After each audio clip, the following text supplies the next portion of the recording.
Sebuah artikel di internet yang mempertanyakan ketersambungan nasab Ba'alawi sampai ke Rasulullah SAW. Bagaimana analisa Anda mengenai hal ini? Jadi memang ini adalah topik yang kelihatannya cukup tren akhir-akhir ini dan menarik perhatian banyak orang yang khususnya di sosial media. Tapi mungkin pertama kali yang perlu kita ketahui dan kita setujui dulu, sepakati dulu bahwa mengenai masalah nasab ini sendiri, metode apa yang harus digunakan. Metode baku yang disepakati oleh para ahli nasab, oleh para ilmuwan dan sejarawan untuk mengithbat atau menetapkan nasab tersebut. Sepakat semua ulama dalam mazhab apapun juga, Maliki, Hanafi, Hambali, Syafi'i, semuanya bahkan di mazhab yang di luar mazhab ahli sunnah pun juga menyepakati metode ini, yaitu metode yang terutama dan paling utama adalah syuhrah wal istifadah, yang artinya keterkenalan, dikenalnya, dan istifadah itu tersebar di daerah tersebut. Nah, ini metode yang disepakati oleh semua ulama. Nah, dalam hal ini kita lihat nasab Bani Alawi sudah syuhrah dan istifadah sudah dikenal semenjak zaman dahulu dan juga tersebar informasinya bukan hanya di tempat tersebut, bahkan requirement atau syaratnya itu hanya di tempat tersebut pun juga sudah cukup, tapi Sada Bani Alawi dikenal di berbagai tempat, jadi sudah memenuhi syarat syuhrah dan istifadah. Nah, kemudian beberapa hal lain yang menunjang itu adalah tentu catatan, itu berupa buku, bisa yang matbu, artinya yang dicetak, yang bisa kita akses sekarang ini, atau kita bisa lihat sebelumnya catatan tersebut yang dicetak, atau yang makhtut. Yang makhtut itu yang ditulis, makhtutat itu ditulis, itu manuskrip. Kemudian juga perlu dilihat juga aspek-aspek yang lain, jadi harus komprehensif untuk menunjang itsbat nasab tersebut. Misalnya sejarah dan arkeologi, yang itu juga kita lihat riwayat-riwayat mengenai orang tersebut. Nah, kalau kita lihat misalkan Sada Bani Alawi dari Al-Imam Ahmad bin Isa Al-Muhajir yang hijrah dari Basrah ke Hadramaut, itu sejarahnya lengkap, nama-namanya ada dan orangnya ada, makamnya juga ada. Dari sisi aspek antropologinya juga, keadaan sosial, kita lihat di zaman itu ya, di abad ke-4, ke-5 ya, itu untuk orang mengaku-ngaku misalkan sebagai anak seseorang itu akan sulit sekali. Berbeda dengan kondisi kita mungkin di zaman 21 atau di abad atau di mungkin di Eropa atau di Amerika, di Hadramaut pada saat itu di abad ke-4, abad ke-5 itu sangat kehidupan yang sangat tribal atau kehidupan yang sangat ketat dengan kesukuannya, sehingga tidak mudah orang untuk mengaku-ngaku tiba-tiba saya ini adalah anak si A gitu, dan tiba-tiba itu diterima. Ada faktor lain juga yang kita lihat, faktor-faktor sosial juga perlu dipertimbangkan. Siapa yang mengklaim nasab ini? Apakah dia itu adalah orang biasa yang tidak dikenal, ataukah mereka itu adalah ulama, akhlak mereka seperti apa, atau mungkin mereka adalah penguasa. Nah, ini kita lihat semua dari awal sejarahnya Ahmad Al-Muhajir, begitu juga dengan anak beliau, mereka adalah orang-orang yang saleh, orang-orang yang penuh dengan ilmu dan ketakwaan. Insya Allah orang-orang yang seperti itu tidak akan melakukan klaim secara sepihak, karena mereka sangat memahami bahwa untuk mengaku-ngaku nasab itu adalah suatu dosa yang sangat besar. Beberapa faktor yang lain juga yang perlu dipertimbangkan dalam masalah nasab juga takrir ulama, baik itu ulama ahli nasab atau ulama yang lainnya. Kita lihat sepanjang sejarah penuh dengan takrir ulama yang mengitsbat, yang menguatkan semua nasab Bani Alawi ini dari abad ke abad ya. Yang tercatat kita bisa lihat itu yang tercatat Al-Janadi di abad ke-7, sebelumnya mungkin sudah ada di manuskrip-manuskrip lain, begitu juga di dalam syair-syair yang dinukil di abad berikutnya, termasuk juga takrir dari penguasa, dari hakim. Kita lihat takrir dari para penguasa, Imam Yaman misalkan di abad ke-14 juga mengitsbat, abad ke-13 juga mengitsbat. Demikian juga dengan penguasa di Hijaz pada saat itu, Ashraf juga dari golongan syarif, Ashraf, maka mereka memberikan naqabatul Ashraf, yaitu posisi pemimpinan para syarif di Hijaz kepada Sada Bani Alawi, dan itu sebetulnya atas titah juga dari pemerintah Utsmani.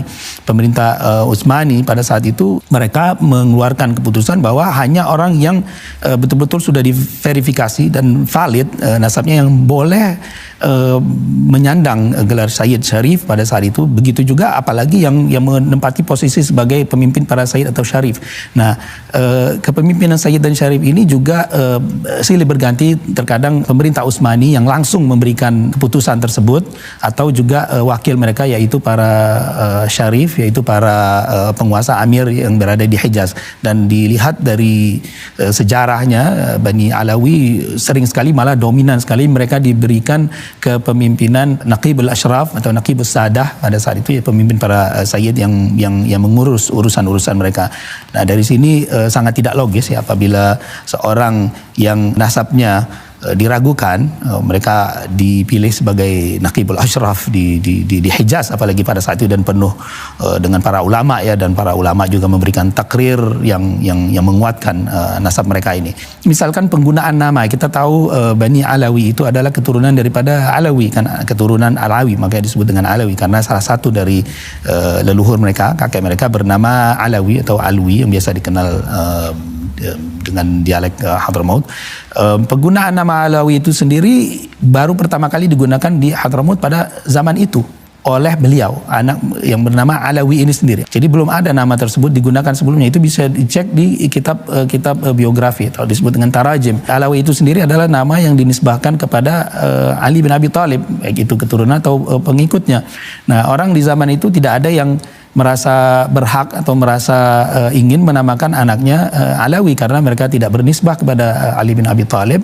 Hanya orang yang bernisbah kepada turunan Ali bin Abi Thalib yang merasa layak untuk menamakan nama tersebut. Selanjutnya juga yang terakhir, kita bisa lihat juga berbagai manuskrip, bahkan Imam Ahmad bin Isa al-Muhajir itu dikenal sebagai muhaddits, yaitu ahli hadis. Beliau meriwayatkan beberapa hadis, banyak hadisnya, dan tertulis ya di maktutat tertentu yang berada di Hijaz dan juga berada di Persia, bahkan bisa diakses, didapatkan oleh salah satu keturunannya memegang itu. Di dalam riwayat yang disebutkan di manuskrip tersebut ada periwayatan dari jalur Ahlul Bait menyebutkan salah satu perawinya itu adalah Abdullah atau Ubaidillah bin Ahmad bin Isa. Jadi dari sini semuanya itu, semua faktor-faktor yang kita sebutkan tadi, dari syuhra wal istifadhah, kemudian dari catatan-catatan sejarah, manuskrip, sejarah dan arkeologi, antropologi, keadaan sosial, siapa mereka, semuanya menunjang bahwa mereka ini menguatkan dan isbat mereka bahwa mereka ini adalah memang betul keturunan daripada Ahmad bin Isa al-Muhajir dan bersambung nasabnya ke Rasulullah Muhammad SAW. Anda menyebutkan hal ini sudah pernah terjadi dan juga terhadap kelompok para Sayyid lain. Bisa diperjelas dan diberikan contohnya? Ya, memang hal ini sudah pernah terjadi sebelumnya di masa lalu. Juga ada yang meragukan nasab para Sayyid dari grup yang lain juga.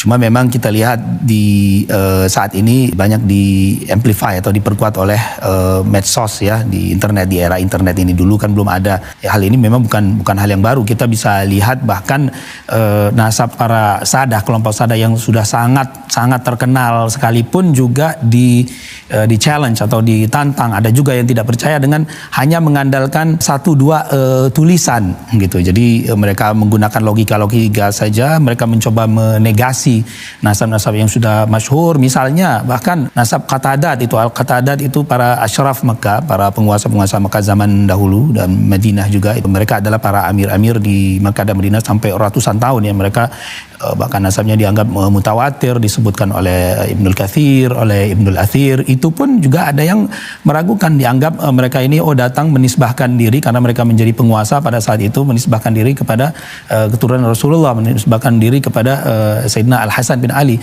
Begitu juga dengan nasab Syekh Abdul Qadir Al-Jailani, bahkan menjadi masalah. Para ahli nasab pun juga ada bahkan yang men-challenge, istilahnya meragukan nasabnya, seperti Ibn Inabah sendiri. Memang ada beberapa versi gitu, dan beliau juga dianggap tidak pernah mengklaim nasabnya ketika beliau hidup, karena baru cucu beliau yang menyatakan hal tersebut. Tentu kita tidak menerima. Kita lihat siapa Syekh Abdul Qadir Jailani, orang soleh, begitu juga cucu beliau. Kemudian juga misalkan nasab dari keturunan Raja Maroko yang sangat dikenal sekarang ini, mereka Al-Hasani, keturunan dari Imam Al-Hasan. Mereka mempermasalahkan salah satu datuk mereka yang di atas sekali itu namanya Al-Qasim.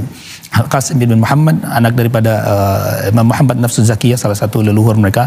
Muhammad Nafsu Zakiyah bin Abdullah Al-Kamil bin Hasan Al-Muthanna bin Hasan bin Ali bin Abi Thalib. Disebutkan Al-Qasim ini dia bukan anaknya dari Muhammad Nafsu Zakiyah di salah satu kitab nasab yang bahkan merupakan salah satu rujukan, tapi tahqiq atau penelitian berikutnya mengkonfirmasi keberadaan beliau. Hanya saja ahli nasab tersebut mungkin tidak menemukan atau kabar yang tidak sampai. Juga dengan salah seorang keturunannya Hasan Ad-Dakhil, keturunannya yang dikenal dengan grup Al-Alawiyin, Al-Filaliyin di Maroko, kemudian juga Al-Ayashi misalkan di Hijaz ya, yang orang mempermasalahkan karena salah satu daripada kakek mereka tidak tertulis kitabnya di zaman itu. Nah, tidak tertulis itu kan bukan berarti tidak ada figurnya itu, apalagi kalau ingin dikaitkan di zaman tersebut, karena Ibn Inabah sendiri misalkan salah satu pakar nasab yang tentunya beliau nasabnya tidak ada masalah sama sekali. Siapa yang meragukan nasab beliau, karena beliau juga ahli genealogi Sadah ya, para kaum Sayyid itu. Salah satu datuk mereka, beliau juga tidak tertulis selama lebih dari 100 tahun, 150 tahun di kitab nasab. Ada beberapa kitab nasab yang tidak menyebutkan, tapi siapa yang mau percaya bahwa Ibn Inabah itu bukan seorang Sayyid.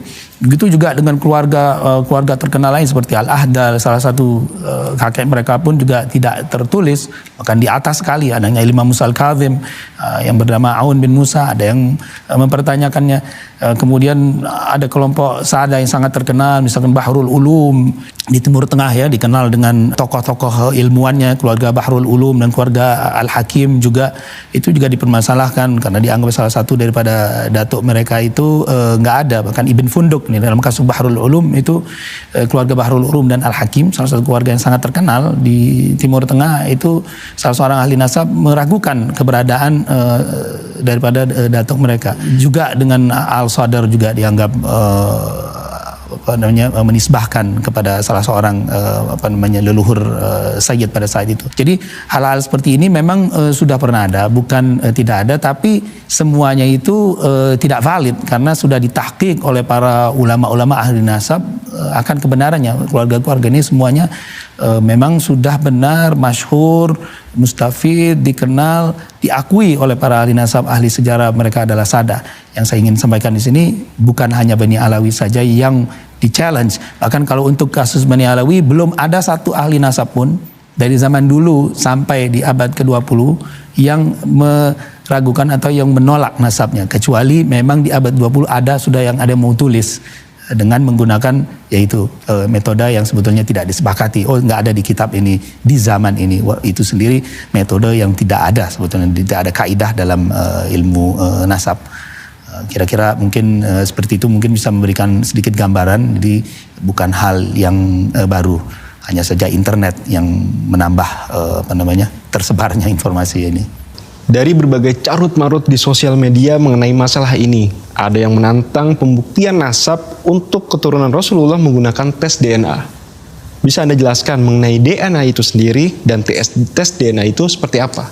Ya, jadi sebenarnya DNA ini masalah yang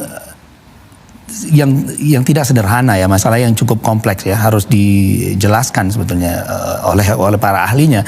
DNA sendiri itu sebetulnya adalah satu materi genetik yang terdapat di semua makhluk hidup ya, termasuk manusia. Ya, kucing pun juga mempunyai DNA, tumbuh-tumbuhan juga mempunyai DNA. Ya, materi genetik ini membentuk dan menunjukkan siapa kita dengan segala karakteristiknya. Jadi semua sifat-sifat kita itu memang terkandung di dalam DNA, yaitu asam deoksiribonukleat kalau kita terjemahkan dalam bahasa Indonesia. Jadi DNA memang mengandung kode genetik yang tersusun dari senyawa basa ya, dengan 4 tipe, yaitu adenin, sitosin, timin, dan guanin. Kemudian DNA ini membentuk 2 rantai panjang yang disebut dengan double helix atau ya rantai panjang ya, dalam bahasa Indonesia double rantai ganda ya. Molekul DNA ini dikemas menjadi struktur seperti benang yang disebut dengan kromosom ya, kita bisa lihat.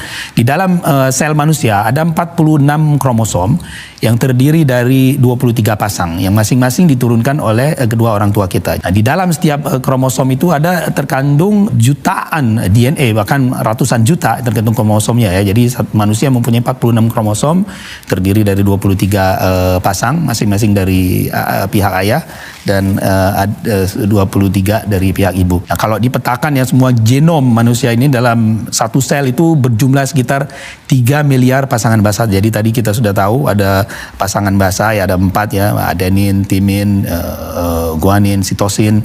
Itu kalau dideretkan itu ATCG itu ada 3 miliar pasang. Jadi begitu banyak ya di dalam genom manusia yang memberikan karakteristik siapa kita. Tes DNA sendiri itu pada dasarnya yang umum diketahui itu adalah namanya autosomal DNA. Autosomal DNA ini adalah satu tes yang mencoba mengambil, menderetkan sifat-sifat, mengambil gen, beberapa gen dari kita di kromosom tertentu, gabungan daripada ayah dan ibu di lokus-lokus atau area-area tertentu. Nah, kita bisa melihat dari autosomal DNA ini keterkaitan antara seseorang, misalkan ayah dengan anaknya, ibu dengan anaknya dari kesamaan pola. Jadi mengambil beberapa lokus ya, beberapa area ketersambungan antara anak dengan bapak, dan begitu juga dengan keluarga berikutnya. Jadi distant relative, mungkin generasi berikutnya, generasi kedua, generasi ketiga, itu yang paling umum. Nah, dari sini juga bisa diberikan estimasi, biasanya estimasi dengan menggunakan autosomal DNA ini, estimasi mengenai komposisi ini, tapi kita harus paham, harus tahu bahwa ini adalah estimasi yang hanya berdasarkan statistik. Jadi mereka mengumpulkan, jadi dulu itu pernah ada satu project ya yang dilakukan oleh National Geographic Project, itu mereka coba kumpulkan sampai ratusan ribu sampel ya, katanya sampai mencapai 700.000, dan sampel-sampel ini perlu kita ingat kebanyakan dikumpulkan dari orang-orang yang berada di Amerika. Jadi orang-orangnya itu sampelnya kebanyakan dari Amerika, dan mereka juga melakukan interview. Mereka bertanya orang tersebut, Anda dari mana asalnya? Mereka mau mencoba memetakan migrasi orang. Oh, saya dari sini. Jadi informasi migrasi itu bukan berdasarkan asli etnisnya, tapi berdasarkan informasi dari orang-orang tersebut yang kebanyakan berada di Amerika, dan kebanyakan orang-orang tersebut berasal dari Eropa ya. Jadi komposisi dari tempat-tempat yang lain seperti Asia atau Timur Tengah atau Afrika itu tidak banyak ya. Tujuannya memang untuk sequence, untuk membaca DNA, sehingga yang ada pada saat itu database-nya yang lebih banyak berdasarkan referensi. Mereka akhirnya membuat referensi. Oh, jadi kalau lokasi-lokasi tadi kan banyak sekali ya, 3 miliar pasang. Mereka hanya melihat lokasi-lokasi tertentu saja untuk mengestimasi. Oh, ternyata lokasi-lokasi deret ini dengan pola seperti ini, ATCG tadi, pengulangannya itu banyak ada di orang-orang, misalkan orang yang berada di mungkin di Inggris atau di Eropa. Oh, ini orang-orang ini kebanyakan orangnya berada di Spanyol. Oh, atau ini orang-orangnya ternyata mereka banyak orang-orang Afrika mempunyai ini. Akhirnya mereka memetakan itu. Nah, mereka mencoba membandingkan ya, akhirnya dengan tes dengan autosomal DNA mereka membandingkan dengan referensinya, apakah orang ini mempunyai pattern yang sama, apakah mempunyai pola yang sama di daerah-daerah tertentu.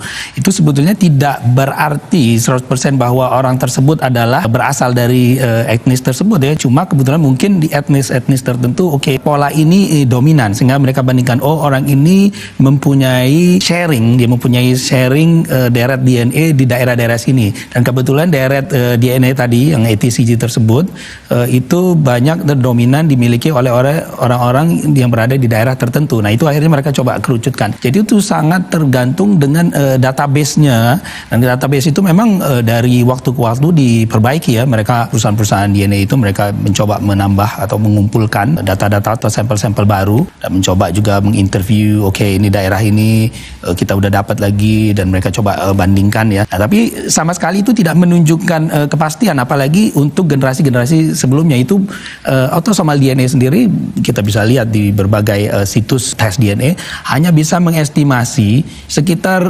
5-6 generasi saja gitu, keterkaitan apalagi etnis, dan setiap company DNA, perusahaan DNA, tes DNA itu mempunyai referensi sendiri-sendiri dan berbeda-beda. Jadi Anda bisa temui tes DNA di perusahaan A itu berbeda sekali dengan di perusahaan B gitu, baik dari sisi komposisi etnis atau di persentasenya. Itu ya saya bicara ini karena memang saya sudah lihat dan saya sudah lakukan sendiri gitu, jadi bukan omong kosong ya. Kadang-kadang kita bisa lihat ini kok ada Anda punya etnis yang sebetulnya sama sekali nggak ada kita itu di situ ya. Itu jadi kadang-kadang memang tergantung oleh database-nya sendiri, dan kita tahu bahwa manusia ini percampuran dari semua etnis, semua ras. Nggak ada manusia yang asli, kecuali mungkin itu manusia yang di goa hidupnya sampai berabad-abad dan mereka hanya bercampur satu sama yang lain gitu, dan itu hampir tidak ada di muka bumi ini. Nah kemudian ada tes lagi yang namanya Y-DNA. Nah, Y-DNA ini adalah tes yang hanya memfokuskan di kromosom Y, kromosom Y. Nah, kromosom Y ini hanya diturunkan dari bapak. Dari kromosom Y ini kita bisa melihat pattern, kira-kira polanya. Secara teori dia tidak berubah secara teori, tapi kenyataannya kita akan lihat bahwa kromosom Y ini juga dipengaruhi faktor-faktor yang lain. Banyak para saintis menjelaskan ya dengan berbagai macam penemuan-penemuan mereka bahwa terjadi mutasi genetik di kromosom Y tersebut. Satu lagi juga ada tes yang namanya mitochondrial test, yaitu tes yang hanya memfokuskan keturunan dari pihak ibu. Jadi ada kromosom X, kromosom Y tadi, kromosom X dari pihak ibu. Nah itu adanya di setiap manusia ada mitokondrial. Jadi yang dites adalah mitokondrialnya aja untuk melihat kesamaan pola dari pihak ibunya. Jadi kita lihat dari jalur ibunya ke ibunya ada kesamaan nggak gitu loh, pola genetikanya tadi, pattern di lokasi-lokasi tertentu di deret DNA yang 3 miliar deret itu. Jadi nggak semuanya. Para ahli melihat ini lokus-lokusnya. Nah semakin banyak kita tes lokusnya, semakin akurasinya semakin tinggi. Satu lagi mungkin tes yang agak spesifik, yaitu mereka ngetes SNP test. Ada lokasi-lokasi tertentu yang dinamai dengan pola tertentu, dinamakan. Lokasi nomor 1 juta sekian dari daerah DNA ini namanya sekian, polanya ini. Nah itu kadang-kadang orang melakukan tes itu spesifik, SNP test. Saya sama nggak dengan si B? Ini mungkin orang yang punya kekerabatan spesifik gitu. Dia bisa hanya tes di lokasi itu aja, positif atau enggak. Kalau enggak positif di sini kemungkinan tidak ada. Itu kadang-kadang dilakukan juga spesifik, namanya SNP test, specific area, specific location di deret DNA. Lalu dapatkah tes DNA membuktikan seseorang keturunan Rasulullah SAW? Ya, ini pertanyaan menarik ya, ini yang lagi tren ya. Mungkin begini, kalau jawaban pendeknya short answer, kalau dalam bahasa Inggris short answer is no. Jadi tidak. Kenapa? Banyak alasan untuk menjawab ini. Kenapa tidak gitu? Pertama, tidak ada scientific project, satu jurnal ilmiah pun yang terbukti secara sains ya, kita bicara scientific ya, dalam control environment, jadi satu lingkungan yang dikontrol, yang betul-betul di review, yang bisa mengkonfirmasikan seperti apa sih gen atau DNA Bani Hashim itu sendiri. Itu nggak ada. Boleh dilihat di semua scientific journal. Kalau kita mengklaim sesuatu itu tentu harus berdasarkan evidence ya, berdasarkan bukti-bukti, scientific journal, para ahli memberikan scientific report. Nah itu tidak ada, tidak pernah ada. Jadi tidak ada kesepakatan yang namanya seperti apa sih gen Bani Hashim itu sendiri. Itu satu ya. Kemudian kedua, kenapa tidak bisa seperti itu? Karena banyak faktor. Memang ternyata dari berbagai tes DNA yang dilakukan di kromosom Y, ini kita bicara yang dari ayah ke ayah ya, paternal test itu paternal lineage, jadi yang Y-DNA yang dilakukan untuk tes dari jalur ayah, kromosom Y-nya sendiri, itu ternyata tidak bisa ditemukan kesamaan untuk orang yang dengan generasi-generasi yang jauh, misalkan 500 tahun, 700 tahun, itu tidak bisa dipastikan karena terlalu banyak variasinya dan banyak perbedaan-perbedaan yang tidak diketahui ya. Bisa juga karena faktor environment ya, faktor lingkungan, faktor dari juga kemungkinan pihak ibu, walaupun ini sendiri masih diperdebatkan oleh para saintis, oleh para ilmuwan, dan faktor-faktor yang lain juga. Banyak jurnal-jurnal menyebutkan bahwa bahkan faktor makanan itu sendiri dalam periode yang lama ya, mengenai kayak seperti lactose tolerant, jadi toleransi badan kita terhadap susu itu juga, kalau orang yang minumnya susu terus lama sekali dia itu bisa terjadi perubahan. Juga faktor yang kemungkinan dari pihak ibu, karena memang ada satu penelitian yang sebelumnya belum diketahui, tahun 2003 itu baru mulai diketahui. Itu ada satu fenomena yang disebut dengan microchimerism. Microchimerism itu adalah keberadaan sel yang berada di individu ya, yang itu sebetulnya berasal dari orang lain. Jadi bukan berasal dari dia sendiri atau ibunya. Itu bisa jadi sel yang berbeda yang bisa berasal dari pria. dari ayahnya, atau dia juga mungkin karena mengandung. Jadi ada satu artikel yang menyebutkan ya, artikelnya itu Male Microchimerism in Women Without Sons. Itu diterbitkan sekitar 2005 kalau nggak salah ya. Nah, itu dari artikel jurnal ilmiah. Ini kita nggak bicara apa yang beredar di internet, ini jurnal ilmiah. Jadi ternyata wanita itu terkadang mereka ada faktor luar ya, itu unrecognized, dia bilang unrecognized factors. Kadang-kadang mungkin juga karena faktor aborsi ya, itu juga ada faktor dari pihak ayah ya, pihak suaminya itu berkontribusi gitu di dalam genetik wanita itu sendiri. Jadi anaknya perempuan tapi ternyata ada kontribusi genetik kromosom Y-nya. Begitu juga dari kehamilan sebelumnya, atau juga yang ditransfer oleh saudaranya sebelumnya. Bahkan ada yang juga mempunyai teori hubungan dari suami istri juga. Itu semuanya akhirnya mempengaruhi perubahan genetik tersebut gitu. Dan hal ini juga bisa terjadi untuk orang laki-laki, tidak hanya perempuan saja. Hal ini mungkin saja terjadi, dan memang dilihat dari berbagai data-data ternyata tidak adanya kesamaan. Nah, untuk mendukung teori ini sebetulnya gini, kita bisa lihat dari sisi penelitian sendiri. Memang para peneliti itu mencoba, bisa nggak sih kira-kira untuk mendeteksi Y chromosome ya, penurunan Y chromosome ini untuk masyarakat tertentu. Mereka mau mencoba mencek ancestry, jadi keturunan. Jadi kebetulan memang banyak perusahaan-perusahaan DNA ini dimiliki oleh pengusaha-pengusaha Yahudi ya. Mereka punya uang dan mereka juga punya interest yang sangat besar di masalah keturunan DNA dan sebagainya. Jadi mereka mau mencoba meneliti. Ini ada cerita juga, dan jelas scientifically mereka kumpulkan orang-orang dari kelompok mereka yang disebut dengan Kohanim. Jadi Kohanim ini adalah orang-orang yang mengklaim diri, yang dianggap mereka adalah keturunan dari Nabi Harun. Jadi kalau kita lihat mungkin di dunia modern ini biasanya yang bernama punya nama last name ya, nama akhir, nama familynya Cohen atau Khan, itu adalah keturunan dari Kohanim. Nah, pada satu periode dalam sejarah itu Kohanim mereka hanya menikah antar mereka saja. Jadi Kohen dengan Kohen, Kohanim dengan Kohen. Mereka itu adalah strata yang spesial di komunitas Yahudi, karena dulunya mereka adalah para agamawan, jadi ulama-ulama Yahudi itu, rabai-rabai yang spesial itu Kohanim. Mereka melakukan penelitian terhadap kelompok Kohanim yang hanya menikah pada saat itu satu sama lain dengan Kohanim. Begitu juga mereka juga tes dengan kelompok Yahudi yang lain dengan grup Lewi. Lewi itu adalah salah satu daripada 12 tribe ya, 12 suku Yahudi. Mereka coba cek benar nggak ini, kira-kira bisa nggak kita trace Kohanim ini, keturunan Kohanim yang sudah 2000 tahun ini.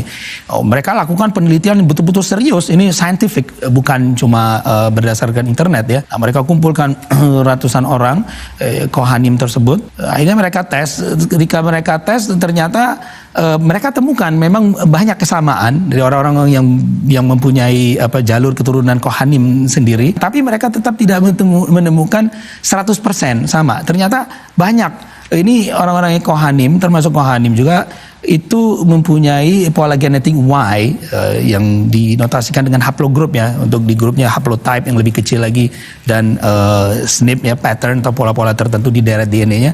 Itu ternyata mereka berbeda. Padahal orang-orang ini memang sudah jelas sekali disebut dengan Kohanim, dengan metode yang sangat scientific. mereka tidak bisa temukan. Mereka tetap memang oke, kita lihat ada satu model type. Jadi ada satu pola yang akhirnya mereka sebut dengan Kohanim model. Kohanim model itu satu pola genetik yang biasanya muncul di kelompok Kohen. Tapi tetap kelompok itu model ini atau pola ini tidak ditemukan di semua Kohanim. Jadi terjadi memang perubahan-perubahan. Tidak semua orang Kohanim sendiri mempunyai tipe tersebut, sehingga tidak bisa dipastikan bahwa orang tersebut adalah dia Yahudi atau tidak, bahkan Kohanim atau tidak, apalagi Yahudi atau tidak. Nah, ada lagi kemudian banyak penelitian ilmiah ya terhadap orang-orang di kelompok yang lain juga. Pernah terjadi satu penelitian di kelompok masyarakat Zulu daerah Afrika itu, yang mereka itu sangat terisolasi ya, mereka tidak berkumpul sama orang lain dan tidak bercampur secara genetik dengan suku-suku yang lain. Mereka coba lakukan paternity line test, melihat Y-DNA-nya, ternyata tidak juga seragam 100% untuk generasi yang sangat jauh ya. Kita nggak bicara dengan 5 generasi, 6 generasi, kita bicara ratusan tahun ini generasi yang sangat jauh. Ternyata terjadi variasi-variasi juga. Kemudian mereka coba lakukan juga di masyarakat Viking. Hal yang sama mereka temui juga, tidak ada coherence, tidak ada 100% secara statistik yang bisa memastikan, oh ini orang ini betul, exactly 700 tahun lalu, 1000 tahun yang lalu adalah keturunan Sia. Zaman Rasulullah 1500 tahun yang lalu, lebih jauh lagi. Yang pernah ada juga sempat dilakukan itu di masyarakat Islandia dengan sekelompok masyarakat tertentu yang sangat tertutup juga. Itu mereka akhirnya dapat itu up to 500 years, sampai sekitar 500 tahun lalu. Tapi terbatas juga ketika mereka extend lagi ke grup yang lain, itu sudah terjadi perbedaan-perbedaan dan tidak match. Sehingga hal tersebut mengindikasikan, menyimpulkan bahwa memang untuk mendeteksi keturunan yang jauh-jauh itu tidak capability atau kemampuan teknologi yang sekarang ini memang belum bisa, dan juga belum mengetahui kenapa bisa terjadi variasi seperti ini. Tadi juga kita sudah sebutkan bahwa ada microchimerism, jadi satu faktor luar, faktor dari pihak ibu yang bisa jadi juga mempengaruhi terbentuknya meiosis, yaitu ketika sperma terbentuk ya, itu ada faktor dari pihak ibu, atau juga ada faktor yang lain yang di luar yang belum diketahui oleh para saintis kenapa kok bisa berubah. Nah, kita bisa lihat dari berbagai jurnal ya. Saya mau menunjukkan sedikit beberapa jurnal-jurnal ilmiah mengenai masalah pembuktian mengenai Yahudi ini ya. Pertama, mutation rate ya. Mutation rate itu kita bisa lihat di jurnal, di New York Times juga menyebutkan bahwa male chromosomes may evolve fastest. Satu artikel di tahun 2010 di New York Times yang menyebutkan bahwa kromosom pria ya, Y-DNA itu berubah lebih cepat dari kromosom X. Jadi memang ada perubahan setiap pattern di DNA itu sendiri, menunjukkan umur dan lain sebagainya. Kemudian juga ada satu artikel juga di majalah Science Daily, tentunya dari para pakar ya. Mereka juga menyimpulkan bahwa kita ini sebetulnya bermutasi. Ada konversi ya, satu artikel yang di-publish ya oleh American Journal of Human Genetics di tahun 2009, itu disebutkan ada gene conversion between the X chromosome and the male specific region of Y chromosome at certain location. Jadi ada perubahan antara X chromosome dan region tertentu di male specific chromosome. Jadi region genetik pria itu bisa terjadi perubahan. Itu ada jurnal ilmiahnya. Nah, oleh karena berbagai macam faktor ini, ya, berbagai macam faktor perubahan genetik tersebut, maka para saintis akhirnya selalu menuliskan public warning hati-hati bahwa ancestry test keturunan bahkan yang biasa itu mempunyai scientific backing yang sedikit sekali. Jadi mempunyai nilai saintifik yang tidak bisa diandalkan dan tidak diakurat. Bahkan mereka sebagian menyebutkan itu sebagai genetik astrologi. Yang terjadi sekarang ini adalah di dunia bisnis, karena mereka melihat memang genetic ancestry ethnicity test ini sangat laku ya. Jadi perusahaan-perusahaan DNA itu mereka banyak mengiklankan gitu loh ancestry testing dan memberikan impresi seakan-akan inilah tes yang bisa memastikan Anda adalah keturunan si A, si B untuk generasi-generasi yang jauh. Tentunya itu tidak betul gitu. Ada satu orang profesor dari University College of London, itu Profesor David Balding, dan juga Profesor Thomas, Mark Thomas di situ bahkan beliau memberikan warning di public statement bahwa menurut dia ya, ini statement yang mereka katakan adalah you cannot look at DNA and read it like a book or a map of journey without supporting historical evidence. Anda tidak boleh dan tidak bisa melihat DNA dan membaca DNA test itu dan melihat peta perjalanan migrasi dan lain sebagainya tanpa menggunakan supporting historical evidence, tanpa menggunakan pendukung-pendukung sejarah seperti itu, karena akhirnya kita akan misled, terkecoh gitu loh dengan hal seperti ini. Nah, kembali tadi dengan mengenai masalah nasab itu Rasulullah itu sendiri. Nah, sebetulnya ini berawal dari satu orang pengusaha perusahaan DNA, ya, kebetulan dia juga seorang pengusaha Yahudi namanya Bennett Greenspan. Bennett Greenspan melihat potensi bisnis di sini. Dia melihat potensi bisnis dari tes Cohen. Mungkin kita bisa pakai ini, walaupun sebetulnya secara saintifik, secara ilmiah, tes yang grupnya Yahudi Cohen itu sendiri tidak bisa memastikan ya keyahudian seseorang. Tapi dia melihat potensi bisnis. Oke, kita coba tawarkan aja ke publik. Mungkin ada grup-grup orang tertentu yang tertarik, mereka akan ngetes sendiri. Nah, akhirnya memang saya pernah mendengar bahwa ada sekelompok orang di Timur Tengah yang dianggap dan mungkin mengaku sebagai Bani Hashim, mereka itu, akhirnya mereka coba tes, ini ternyata muncul polanya seperti ini, haplogrupnya yaitu pengelompokan gelondongan tadi pola DNA, haplogrupnya di sini, dia punya SNP-nya di sini. Nah, dianggaplah orang ini 1, 2 orang, 3 orang, mungkin 10 orang ini, inilah ternyata ini adalah keturunan Rasulullah. Kita tidak tahu orang ini siapa, dari mana mereka. Ada yang menyebutkan, ini dari Yordan, katanya dari kerajaan Yordan. Tidak pernah ada statement resmi dari kerajaan Yordan sama sekali bahwa siapa orang ini. Ternyata yaitu hanya beberapa individu. Oke, mereka kemudian tes lagi sekelompok orang yang mungkin ada family. Ya, terlihat memang ada kesamaan. Tapi akhirnya menjadi seperti yang tadi lagi, kelompok-kelompok Yahudi ternyata tidak sama. Terus kemudian ada kelompok Sayyid yang lain lagi yang sorihun nasab, yang punya nasab yang sangat kuat sekali itu di Timur Tengah. Dia punya pattern, polanya itu berbeda. Kemudian ada Sayyid juga yang di India, punya pattern itu berbeda juga, dan menunjukkan ada faktor mungkin kontribusi dari pihak ibu yang mengubah pola genetik yang bersangkutan.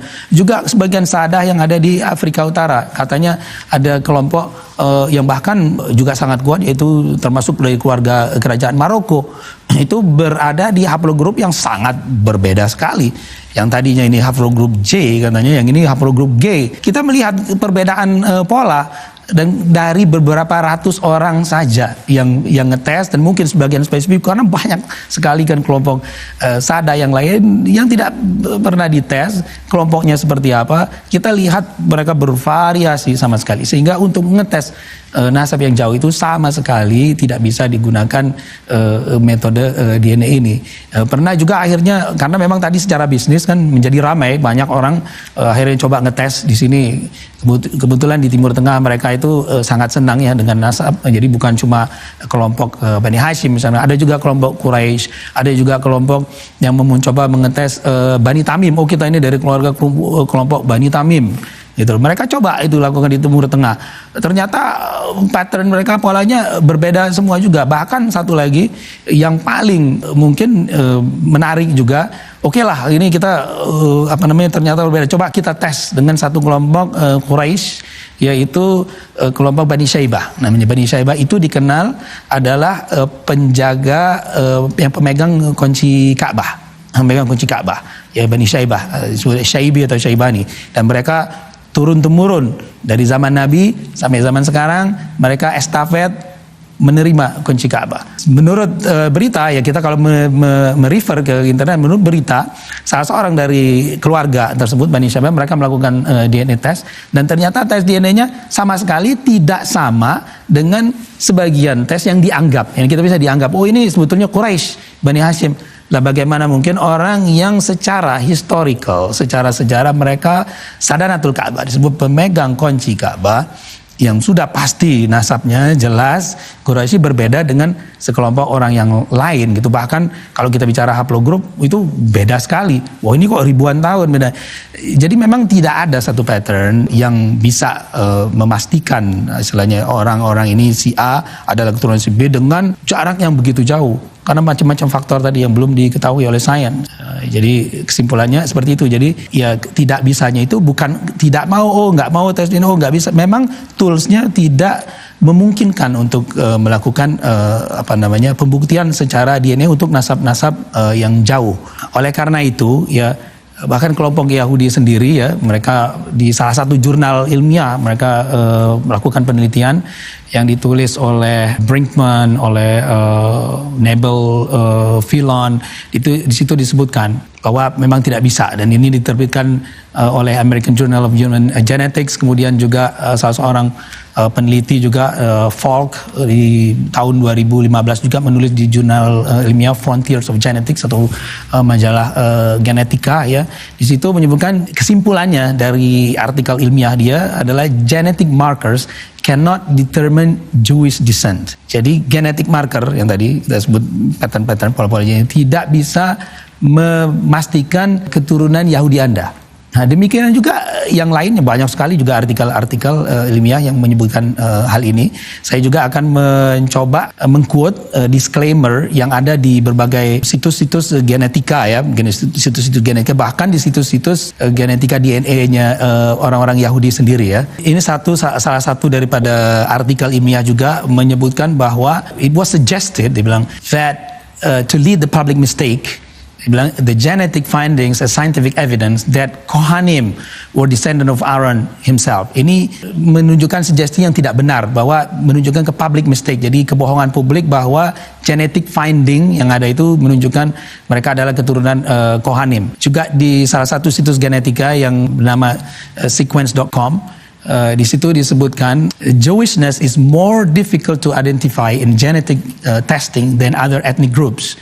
Dia bilang yang artinya keyahudian seseorang itu lebih susah dibuktikan bahkan dibandingkan dengan genetik atau ethnic group yang lain.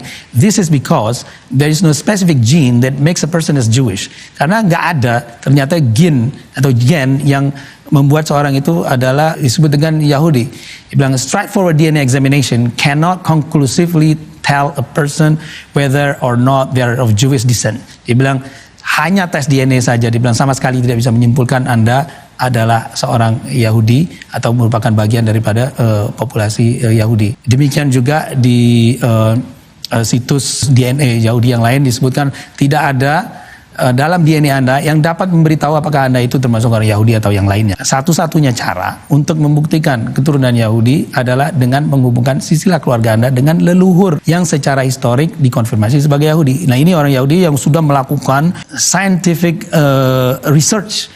Mereka menyimpulkan seperti itu karena ternyata mereka banyak sekali bervariasi haplogrupnya. Ada yang haplogrup E yang banyak ada di Afrika, ternyata ada haplogrup G yang ada di Timur Tengah dan juga di daerah Kaukasus. Bahkan Raja Richard III yang jelas-jelas orang Eropa itu mempunyai haplogrup G katanya, padahal beliau itu tidak ada hubungan sama sekali dengan Timur Tengah dan Kaukasus, sehingga memang kita nggak bisa istilahnya ngukur panjang dengan timbangan berat gitu karena hasilnya akan berbeda. Memang toolnya tidak bisa digunakan untuk itu. Jadi seperti itulah. Lalu pada kondisi seperti apa tes DNA efektif untuk digunakan? Ya tentunya tes DNA ini bukan berarti tidak bisa digunakan ya. Seperti saya sebutkan tadi, itu tidak bisa digunakan untuk mendeteksi keturunan yang sangat jauh. Tapi DNA, teknologi DNA sangat efektif dan memang diakui sangat akurat sekali untuk mendeteksi paternity test. Misalkan antara orang tua dengan anak, itu bisa dikonfirmasikan dengan akurasi yang sangat tinggi. Atau mungkin beberapa generasi dekat, mungkin sepupu atau kakek, nenek dan lain sebagainya, itu sangat bisa dilakukan. Tapi ketika jauh ya itu menjadi pertanyaan besar. Kemudian juga untuk masalah forensik, criminal forensik, untuk mendeteksi perbuatan-perbuatan kriminal ini siapa yang melakukan, itu banyak sekali manfaatnya yang bisa dilakukan. Kita bisa lihat bahkan difilmkan ya, dan di pengadilan bisa membuktikan orang-orang yang berbuat kriminal itu dari DNA-nya. Itu juga bisa dilakukan kalau ada dispute antara orang yang mengklaim anak ketukar, misalkan ada di rumah sakit, ini anaknya siapa, itu bisa dilakukan dan itu diperbolehkan memang di dalam agama ya. Juga untuk mengetahui akibat terjadi bencana ya, berbagai hal, bencana, perang, sehingga antara keluarga itu terpisah. Mereka perlu dilacak kan siapa keluarganya ketika mau dikumpulkan. Nah itu tes DNA sangat efektif digunakan untuk hal-hal seperti ini. Juga dalam hal imigrasi dan lain sebagainya juga diperbolehkan untuk dilakukan. Apakah klaim beberapa pihak bahwa berdasarkan tes DNA mereka merupakan keturunan suatu kabilah atau ulama besar yang berjarak bahkan 1000 tahun dapat dibuktikan secara ilmiah? Ya, ini lagi-lagi memang menarik ya, menjadi hot topic. Mungkin jawabannya kembali lagi seperti tadi. Jawabannya tidak bisa karena terjadi variasi. Dari variasi DNA tersebut kita bisa lihat misalkan ada kelompok, ya ini saya sebutkan ya, memang ada company, perusahaan di Amerika yang didirikan oleh Bennett Greenspan tadi, perusahaan namanya Family Tree DNA, kebetulan lokasinya juga di Houston ya.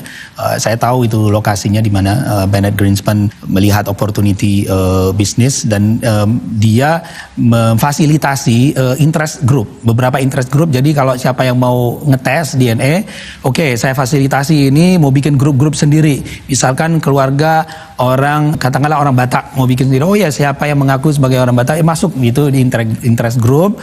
Nanti kita kasih adminnya, mereka kumpulin, ya kita lihat polanya kayak gimana, sama atau enggak. Demikian juga mungkin ada orang yang mempunyai keluarga dengan last name mungkin Smith atau apa, walaupun belum tentu orang itu ada hubungan, atau misalkan orang Jawa. Nah demikian juga dengan orang-orang yang di daerah Timur Tengah, karena mereka mungkin banyak yang tertarik dengan masalah nasab. Mereka akhirnya banyak sekali yang melakukan tes-tes tersebut gitu loh.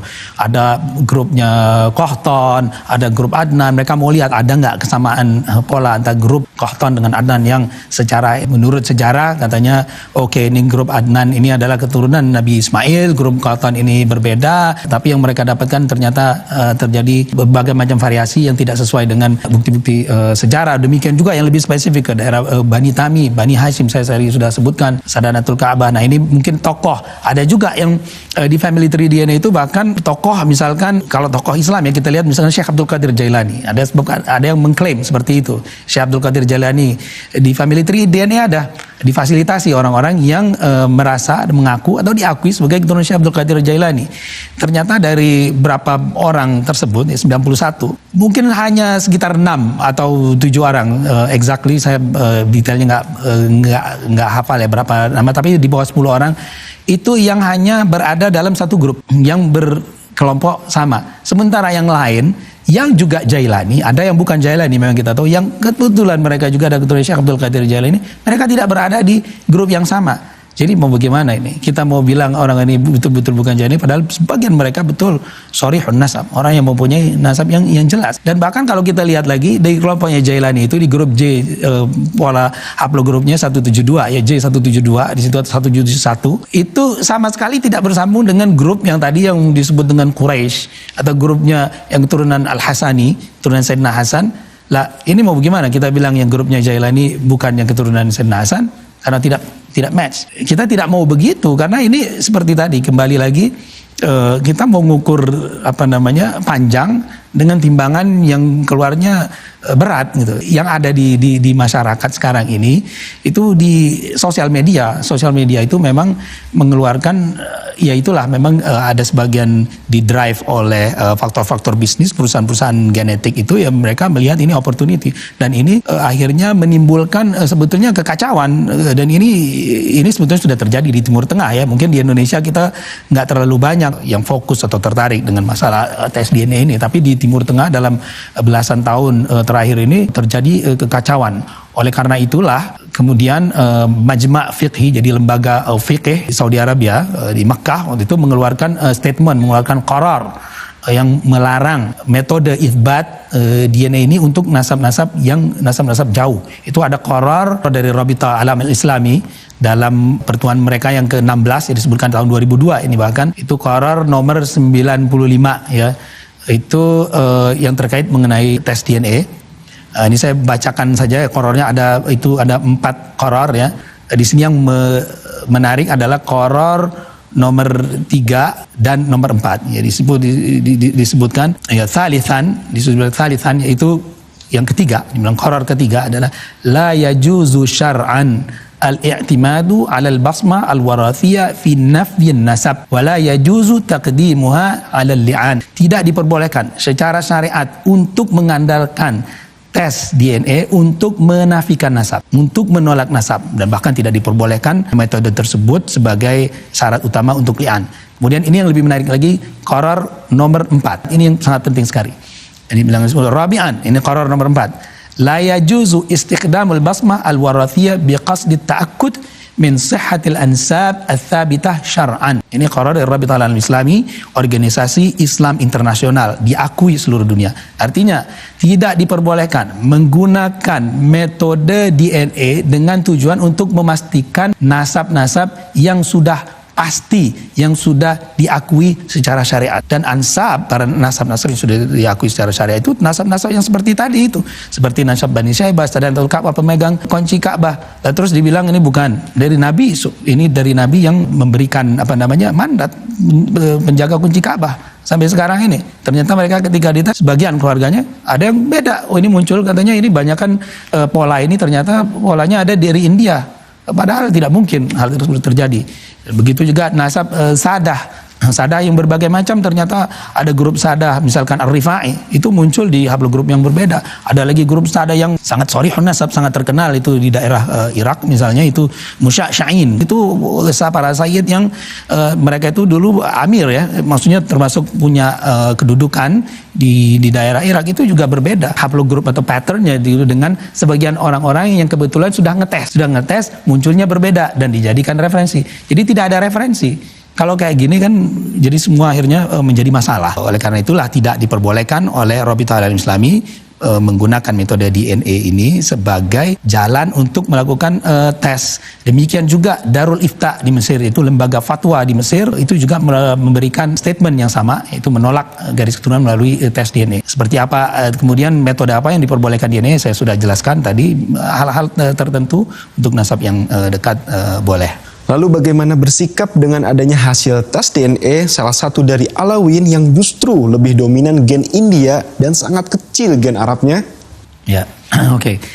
Ini juga satu hal tadi, kembali lagi ke masalah sosmed dan ketersebaran informasi yang sebetulnya perlu dipertanyakan. Pertama, sebetulnya yang paling penting dulu adalah, ini kembali lagi tesnya adalah autosomal DNA ya. Itu adalah mixture, adalah percampuran dari pihak ayah dan pihak ibu. Bahwa tes autosomal DNA ini sangat dipengaruhi sekali oleh database. Jadi tergantung reference database-nya. Saya dites mungkin database yang salah, dan saya bisa jadi dianggap orang Irian. Bisa aja karena di-compare, oh ternyata seperti ini. Pattern itu adalah kebanyakan ada orang-orang Afrika. Yang lebih penting lagi adalah manusia ini memang percampuran dari sebagai semua ras. Kita tidak ada manusia yang murni sama sekali. Dan siada atau kesayitan seseorang itu tidak ada urusan dengan rasnya. Dia bisa jadi dominan ras Melayu mungkin, for instance, sebagai contoh ya. Saya sudah melakukan tes DNA, saya sangat dominan sekali. Etnis Indonesia saya Melayu, sangat kuat gitu loh. Terus ada yang mungkin etnis yang kita nggak punyai bahkan. Nah itu tergantung dari reference database-nya.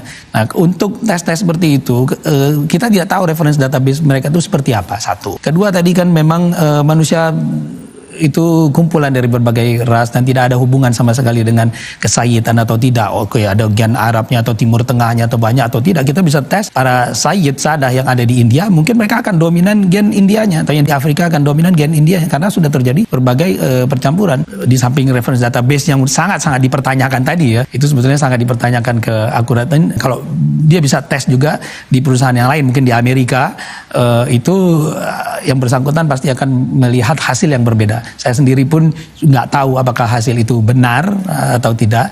Tapi secara konsep itu tadi, siada itu tidak tergantung ras, dan juga akurasi masalah soal tes etnisitas dan sebagainya itu juga hanya terbatas dengan 5 sampai 6 generasi saja. Kalau di belakang-belakangnya sudah nggak tahu. Sementara di belakang 6 generasi ke belakang kita bisa berasal dari segala macam kelompok manusia.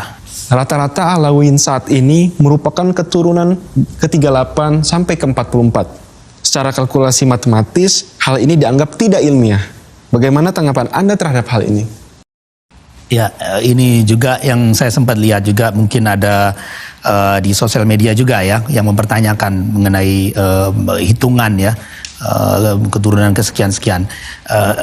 Pertama, masalah soal jumlah keturunan keberapa, generasi keberapa itu bukan hitungan matematik. Nggak bisa kita hitung dengan matematik. Karena setiap orang itu mempunyai keturunan, mempunyai anak itu berbeda-beda di usia berapa. Ada yang punya anak di usia 30. Oke, punya anak yang pertama. Anak yang pertamanya kemudian mungkin kawinnya lambat. Atau anak yang pertama beberapa generasi akhirnya tidak berketurunan laki-laki. Stop. Kemudian yang berketurunan ternyata ada keturunannya anak yang laki-lakinya mungkin anak yang paling kecil. Mungkin anaknya perempuan misalnya yang pertama. Kemudian anak laki-lakinya itu yang paling kecil sehingga dia punya anak di usia 40, 50 dan baru berketurunan yang berikutnya juga itu bisa terjadi variasi yang berbeda-beda. Jadi tidak bisa dihitung secara matematis sama sekali. Dan hal ini kita lihat ya. Jadi begini, kita melihat kebetulan contohnya adalah keturunan dari Sa'dah Bani Alawi. Mereka rata-rata di range 38 sampai 44, 45. Nah, kita lihat juga para sayyid yang dianggap sudah pasti di tempat yang lain diakui mutawatir, muktamad orang-orang tertentu, misalkan kerajaan Jordan yang dianggap para sadah di situ Ashraf ya Al-Hasani, itu kalau kita lihat, kita hitung juga dari yang sekarang mungkin Raja Abdullah itu ada nasabnya satu persatu sampai ke Rasulullah itu sekitar 40 atau 41 berada di range yang sama. Kemudian kita coba lagi, kita lihat di kerajaan Maroko sama-sama Al-Hasani juga dari jalur yang berbeda, itu juga ternyata range-nya juga sama beliau di keturunan 41. Kita lihat lagi juga misalkan di salah seorang ulama besar juga di Libanon itu Sayyid Jamil Al-Husaini. Kebetulan beliau itu dengan Sa'dah Bani Alawi, Sa'dah Alawiyin itu bertemu di Isa An-Naqib ya. Jadi kita tahu bahwa Sa'dah Bani Alawi ini keturunan Ahmad Al-Muhajir. Ahmad Muhajir mempunyai saudara itu namanya Hasan bin Isa. Jadi bertemunya di Isa An-Naqib. Beliau juga seorang anggota dari Naqabah Ashraf di Libanon ya. Nasab beliau juga bersambung ke generasi ke-40. Jadi kalau kita menolak bahwa ini tidak ilmiah, it doesn't make sense, kata dalam istilah bahasa Inggris ini, nggak mungkin kita coba hitung-hitungan matematik, berarti kita membatalkan semua nasab-nasab para sayyid di dunia yang lain juga, di berbagai penjuru dunia. Jadi karena range-nya juga sekitar itu. Dan juga di kalangan Sa'dah Alawiyin pun juga berbeda-beda kan, ada di generasi sekarang di kelompok tertentu karena mungkin mereka lebih cepat mempunyai anak, generasinya juga lebih banyak. Jadi kembali lagi ini bukan hitungan matematik dan ini juga sudah dikonfirmasikan, kita harus lakukan komparasi dengan para nasab yang lain. Ternyata lebih kurang juga sama. Sebagai seorang ilmuwan, bagaimana Anda memandang isu ini? Ya, saya mungkin melihat segala sesuatu itu mungkin ada hikmahnya ya. Kalau kita mau lihat sisi positifnya mungkin dari sisi keilmuan ya, yang tadinya mungkin orang nggak pernah tahu mengenai masalah nasab, akhirnya orang mungkin melihat lagi mengenai masalah nasab. Begitu juga orang mungkin misled atau terkecoh gitu mengenai tes DNA yang selalu beredar banyak di sosial media. Seperti apa sih sebetulnya? Nah, itu mudah-mudahan ya orang juga sedikit banyak mengetahui mengenai tes DNA seperti apa dan akurasinya, bagaimana dia digunakan. Mudah-mudahan itu ada manfaatnya, saya melihat itu. Di samping juga untuk Bani Alawi juga agar memperhatikan ya. Karena pertama begini, nasab ini adalah satu hal yang bukan dipilih. Itu bukan kita yang memilih, bukan kita yang mau. Itu adalah satu anugerah Allah. Allah memberikan orang siapapun. Saya tidak bisa memilih saya menjadi orang Jawa atau bernasab A atau bernasab B, anaknya si A, anaknya si B, lahir di mana, lahir di tempat yang lain, di tahun apa. Itu adalah ketetapan Allah. Jadi bukan suatu yang kasbi, bukan sesuatu hal yang bisa didapat. Jadi tidak ada gunanya untuk juga mengkapitalisasi nasab, untuk membanggakan nasab, itu tidak ada sama sekali. Saya menganjurkan menjaga nasabnya, jangan sama sekali mengkapitalisasi untuk tujuan-tujuan tertentu. Karena nasab itu, apalagi orang yang mempunyai nasab yang baik ya, khususnya orang yang bernisbah atau bernasabkan kepada Rasulullah, apalagi tentu nasab itu sebagai motivator untuk memotivasi dia mengikuti salafnya. salafnya yang soleh dijadikan contoh, bukan malah nasab itu dikapitalisasi, dijadikan kebanggaan karena tidak ada gunanya sama sekali. Anda tidak mendapatkan ini dari usaha Anda. Itu adalah pilihan yang sudah ditetapkan Allah. Jadi jangan digunakan itu sebagai hal yang untuk mendukung Anda. Dalam juga diriwayatkan bahwa Sayyidina Ali bin Abi Thalib berkata bahwa man abta'a bihi amaluh lam yusri' bihi nasabuh. Orang yang amalnya jelek, amalnya buruk, nasabnya nggak akan membantu dia.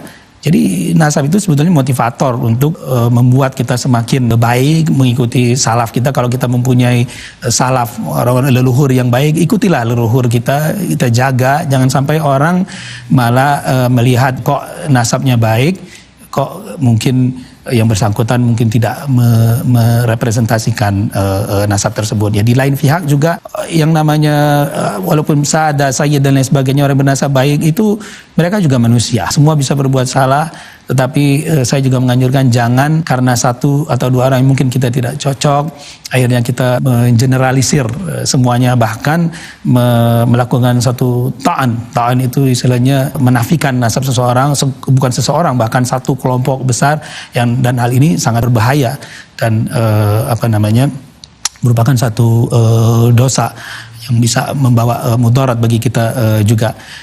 Mudah-mudahan juga kita menjaga ya dari apa yang sudah kita dapatkan sekarang ini kita jaga, khususnya para sadah. Saya juga ingin mungkin menambahkan sadah ini di berbagai penjuru dunia ya, di berbagai penjuru dunia, baik itu di Timur Tengah, Afrika, India, Asia Tenggara, termasuk juga di Indonesia, itu adalah selalu merupakan bagian dari masyarakat negeri tersebut dan mereka selalu berperan positif semenjak dahulu. Kita bisa lihat di Afrika Timur, di berbagai pelosok dunia, termasuk di Asia Tenggara, di Malaysia, mereka merupakan bagian yang tidak terpisahkan, integrated, bagian terintegrasi di dalam masyarakat tersebut. Marilah semuanya, saya mengajak juga baik mereka itu keturunan dari Sadah secara umum, termasuk khususnya Bani Alawi, mencurahkan waktu semuanya juga untuk hal-hal ya, energi yang lebih bermanfaat untuk membangun masyarakat dan kebaikan.